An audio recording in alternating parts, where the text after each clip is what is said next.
ஒரே ஒரு கேள்வி, இந்த ஃபாத்திஹா சூராவுடைய சுருக்கம் எனக்கு ஒரு 2 நிமிஷம் சொல்லுன்னு ஒரு மாற்று மத சகோதரன்.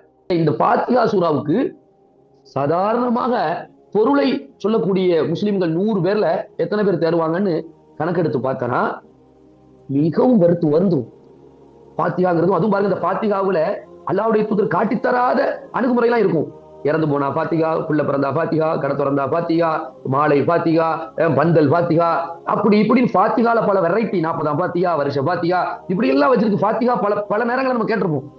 ஒரே ஒரு கேள்வி, இந்த ஃபாத்திஹா சூராவுடைய சுருக்கம் எனக்கு ஒரு 2 நிமிஷம் சொல்லுன்னு ஒரு மாற்று மத சகோதரன்.